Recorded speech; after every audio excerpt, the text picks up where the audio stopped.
Okay, that was the second time that I started. It was running when I started the video. It took about 10 pulls to get it started. It hasn't been started for 3 or 4 weeks, I guess. Start off with the warts. This kill switch here is a little picayune, and usually I put a rubber band around it to keep it from jiggling to the off position when you're taxing. But it works. Rubber band, I keep on the Hall's airspeed indicator that's underneath that. Alright, it's got a tack right here. It says CHT, but the CHT never has worked. I got an exhaust temperature gauge.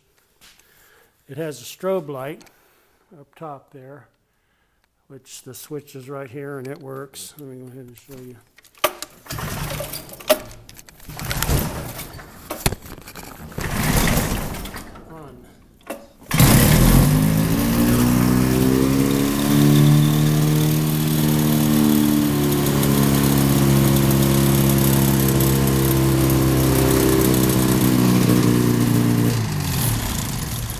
I didn't have the switch on when I was trying to crank it. After it's been warmed up, it cranks the first time, usually. Fine wires, ground wires. All the wires are in good shape, except one of the wires that comes down to the landing gear. I believe it's on this side, or it might be the other side. One of these wires right down here has a little tiny fray. One wire pulled out on it. Usually when I park it, I cover up the air filter and I plug up the exhaust. It's got recent belts on it, drive belts, and the drive belt for the fan has been recently done, as the grommets have been recently changed on the tank. The fabric has a few holes in it. You can see where I've stitched some of them up. The clear part here is not very clear. All the tubing is pretty good. This one here has a little bend in it that's from a hard landing, but I've never bothered straightening it out. Thanks to that when it's sitting out on the runway, this wing is a little lower. This wing tip's a little lower than the other wing tip because of that bent down tube there. It's got spoilerons, foot pedal actuated spoilerons. The tires ain't too bad. I've changed both of the main wheels. Those, I forget what they're called, they're plastic wheels. The front wheel, it's got air in it. The seat's mismatched. That one's got a square thing going on, and this one's got diamond going on. I don't know if you can tell, it's green and blue and orange. Single surface. It's got a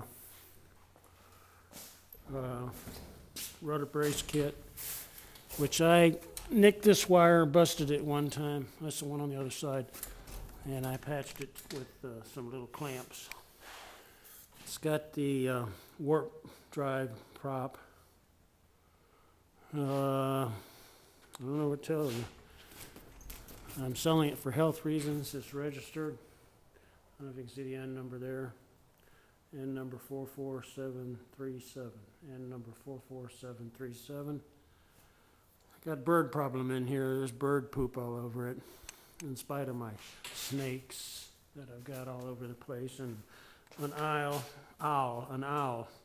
Oh, this is just temporary mount that I put on here to mount this camera on here so I can take video of my grandkids when I was trying to teach my grandkids how to fly. Like I was saying, there's a few little dings in the sail. One of them right here that I've put some duct tape on. There's some stitching there. These sails are probably 13 or 14 years old, and these are like 5 years old on this weed hopper here. I don't know what else to tell you. That's about it, I guess. Oh wait, there was one spot over there that on that right wing that has an L-shaped tear in it that I've duct taped. I don't know if you can see it up on top there. It's clear duct tape right up here. Clear duct tape there. There's an L-shaped tear in it that got put in there by my grandson. There's a PVC pipe standing up at the end of the runway with a little ribbon on top of it, and he clipped it one day coming in when I was teaching him. What else? The muffler, I've done a little brazing here and there on it. I replaced the ball once, and then recently I replaced something in there that I use automotive part instead of a Rotax part. I think that outer socket. It's got individual main brakes, right and left, controlled by the levers there. They're bicycle calipers. What else? Single carb, single ignition. It's got a drain on the tank and cut off switch on the tank.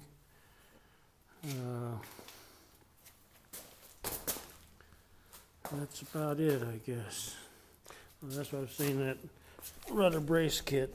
I clipped that on the fence post out there when I was turning it around. Oh, it does not have a steerable nose wheel, but most of the time taxiing you can turn with the rudder. If you got to make a real tight turn, that's how I busted that rudder brace wire. Trying to turn in the runway down there at the end. It's only 100 feet or 75 feet wide runway, and when I turned around, I clipped the rudder brace wire with the fence post. Anyway, there she is, an old Quick, and I hate to part with it, but I may have to give up this hanger, and at least I can transport my weed hopper easier than transporting a Quick. Wings can fold up on the weed hopper easier. The Quick, like I said, it's old and tattered. It works, and I've got the logbooks. Oh, the logbooks, the original logbooks, believe it or not, got lost. They were underneath the seat, underneath the pilot seat, and the first time I flew it from the right seat, they got blown out over some woods down there. They got blown out, and I presume they went through the prop and got shredded. So I've got replacement logbooks since I've had it. No major stuff had been done to it from the previous owners. Okay, that's it. Bye.